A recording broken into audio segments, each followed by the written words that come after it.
doing a series that I'm going to call them sex tips, because that was kind of in my book that I wrote.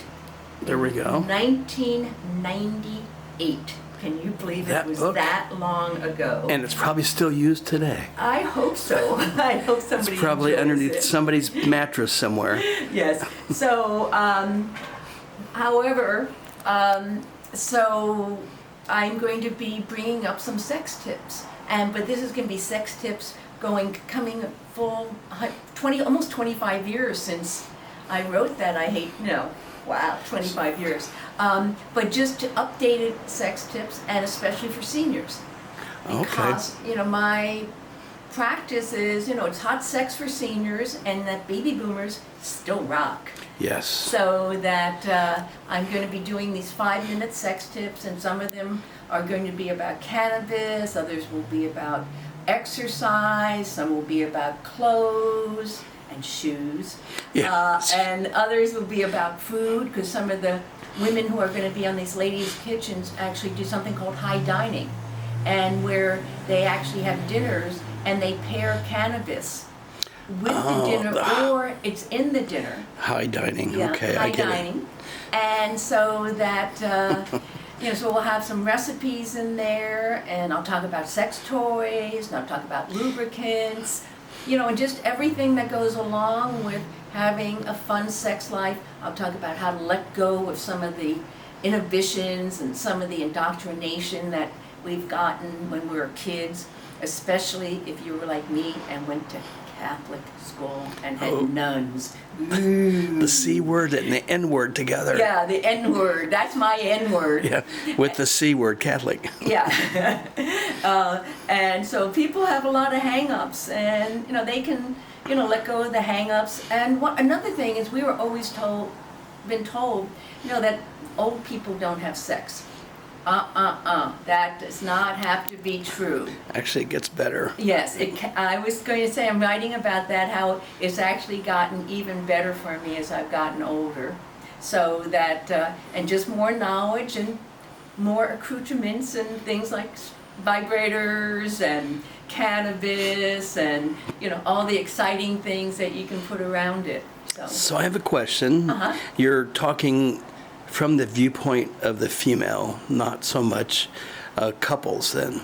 No, actually, I guess I relate to the women more. Of course. I mean, but I do also discuss things with men, because one of the things with men is that they, at this age, they may have a little ED, excuse me. Let me stop, because I don't want you to have to edit it. Okay, and I definitely go toward the female because I am. But with men, they have issues as they get older. Some men, can just be the way they were when they were 20. But most men have had a reduction in their testosterone. They may be having some ED issues. And what men have a tendency to do, once they start to have ED issues, some men just leave. I mean, they just don't even want to have sex anymore, because it's such an embarrassment to them, because men have been taught that their penis is the most important part of their body, and if they can't pleasure a woman with their penis, then, they're not a man. Yeah, loser. Well, that's not true. And there's so many things that men can do nowadays that they couldn't before. First of all, if you're noticing that you're having ED issues, then go talk to your doctor, because you may not want to be, taking some testosterone, or you may need some Viagra, or there's a thing that it's called Gaines wave, and a doctor uses a particular machine, and what it is, it puts electricity through your testicles, and so it supposedly breaks up, opens up the capillaries that are going, into your penis, so that way your penis will get harder. Then there's also, and I don't have the name right offhand here, but they actually have a substance, a medication that you inject into your penis. And can I say, that's really like the last resort, because, you need to have somebody else help you inject it. And so, you have to learn how to make that as part of the foreplay. So that men do have options now, and it goes just from testosterone, to injections, and of course there's probably more things that I'm not even aware of. So that, but with men, they also have to recognize that women don't just orgasm on a penis. At 70% of women have clitoral orgasms, and so there's lots of things that men can do to pleasure their women that does not include the penis. Yeah, that have to be penetration. You're right. Yes. So. No, I agree 100%. And to add to your point about as women get older, I've known from experience that after menopause, sometimes the women actually get more sexually aroused. Yeah. Okay. Well, with that, one of the reasons that some women get more sexually aroused after menopause is that their testosterone level naturally is higher because the estrogen level has been reduced. So they're getting that testosterone too. And that's one of the things some women will say, well, I just don't feel like it. And if they're not into sex, that's their decision. However, if they have a partner, I really say to them, what does your partner think about that? Mm-hmm. Is he okay with that? And why are you denying the two of you, just the intimacy that making love adds to a relationship? I mean, there's something that is just a natural, energetic connection that you have while making love, having sex, or whatever you want to call it. And then I also say, both to men and to women, I said, if you're not having sex with your partner and you have not agreed to not have sex and everybody's fine with it, don't think that he or she is not out having sex someplace else. If that's your agreement, that's fine.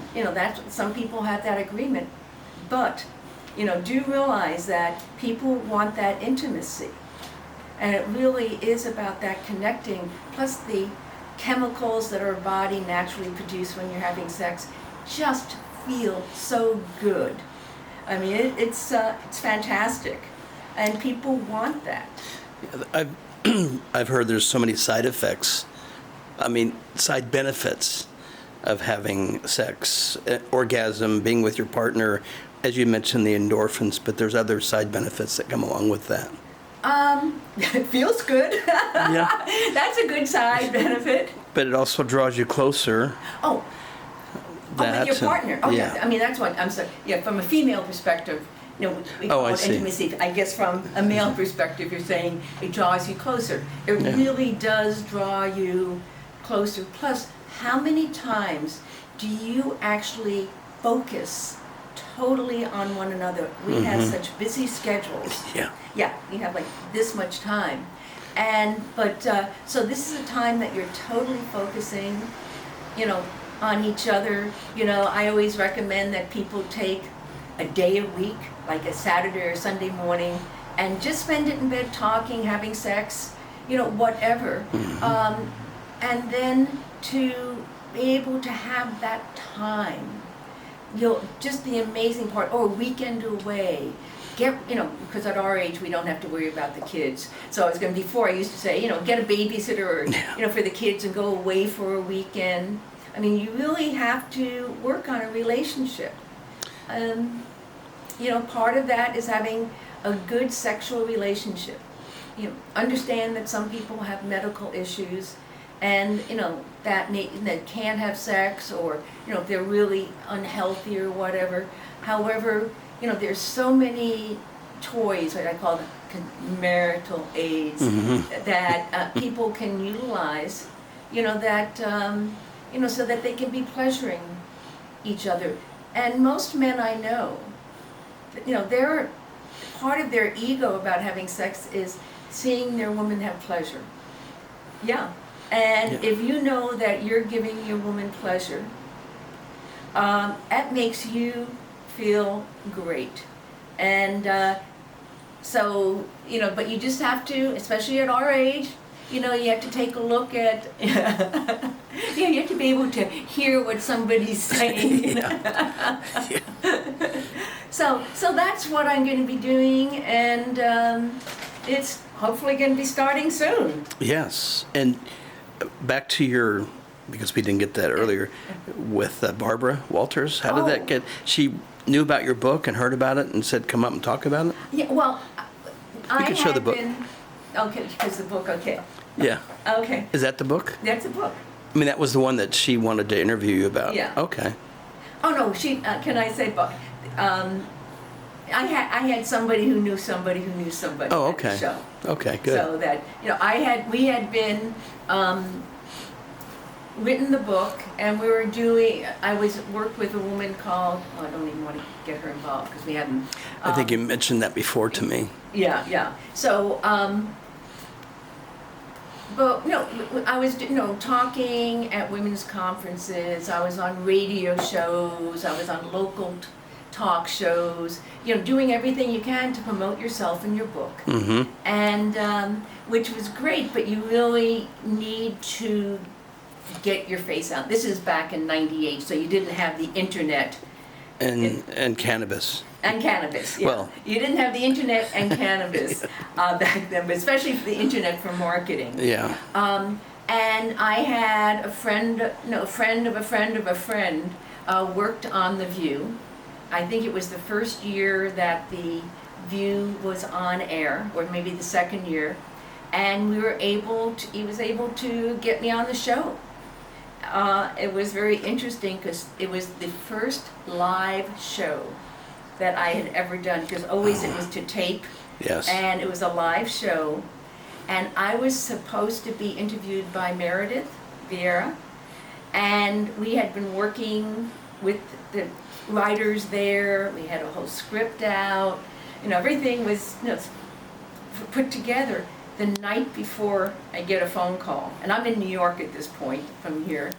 I get a phone call that Meredith's son had broken his arm, and that I was going to be interviewed by Barbara Walters. Oh. My first live interview was Barbara Walters, to say the least. And they said, "Oh, and forget everything you." As I was getting onto the stage, they said, "Forget everything that you planned on, and just follow Barbara's lead." Yeah, that was good. Well,